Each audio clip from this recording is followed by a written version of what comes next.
one who Benjamin always wanted to be like. He likes that? But I always wanted him to like me. No, but from the beginning, we all knew that Benjamin had a great capacity to love, but it took him a while to figure out how to communicate it. So early on, there was a time when Evan was a little baby, and he grabbed a knife, and he went up to Evan and he said, "Baby, see knife? Knife cut, baby." To which Evan responded, "What is love? Baby, don't cut me." Don't cut me no more. So he struggled to communicate the affection he had for his brothers early on. He got a little bit better, a little bit less violent. Later on, he just made it a pattern as every time we walked by, he would punch us or kick us or slap us, to the point where even now, as we're adults, sometimes if we're passing each other in the hallway, we'll just kind of brace ourselves, walking across. Then he got a little bit more docile, and he would help us with our wardrobe. So there was one time during, we had a Bible study upstairs, and so we were all downstairs, and we found these costume dresses, and like the loving, considerate brother that he was, he challenged me to put one on and walk through Bible study. So I put on a dress, and I just strutted through Bible study, and everyone kind of looked at me, didn't say anything. Went back downstairs, and then he challenged me to do it again. So I did it a second time.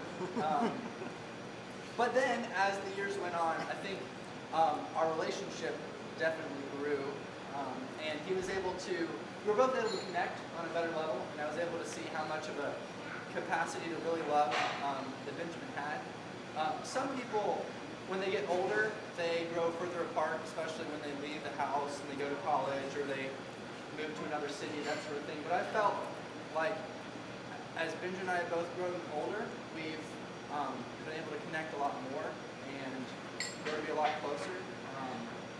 And so I remember in college, well, even before college, your last year of high school, he got his license. And so we would go on drives together. We'd just drive. And that's really my first memory of us connecting as brothers in a really constructive way. And then in college, he would bring friends over to the house, some of them are still here, to watch 24, play games, and he would always invite me to come, even though I know I was a little annoying brat. He would still let me come, and I built relationships with his friends and came to know him better in a different context. And that was a really loving thing to do, and something I'll never experience because I don't have a younger brother, but I'm sure it was a sacrifice sometimes. And then later on, when he moved to Chattanooga, we started to connect on a much more personal level.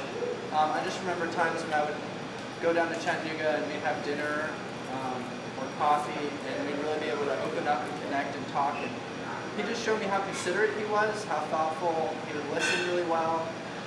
He would love me really well, and it really excited me when I got to meet Kate, because I realized that he was dating somebody who had just as much of a capacity to love that he had.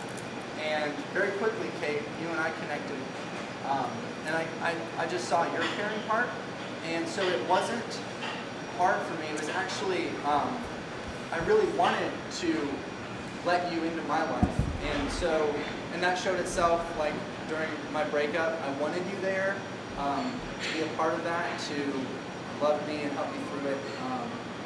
Even though at that point you and Ben weren't even engaged, but I already felt like we really connected and really loved. And together, I've met with you guys several times, and you've just reached out to me, tried to connect with me on a personal level, and loved me a lot more. And that's just stuck out to me as something that's very significant, very rare in young couples. And it's a challenge to me. It's a challenge and also just a good object to shoot for is who I want to be as I'm growing, to grow in my capacity to love. So, because I'm a literature major, I had to bring the literature out. Benjamin and Kate, this is for both of you. This is what I'm confident as your marriage grows. I'm confident that Kate, you'll be able to say this about Ben, and Ben, you'll be able to deserve it. This is This is a poem by Anne Bradstreet. It was written in the 1600s. She was a Puritan poet, and she wrote this to her husband. And she says, "If ever two were one, then surely we. If ever man were loved by wife, then we. If ever wife was happy in a man, compare with me, ye women, if you can. I prize thy love more than whole mines of gold, or all the riches that the east doth hold. My love is such that rivers cannot quench, nor aught but love from thee give recompense.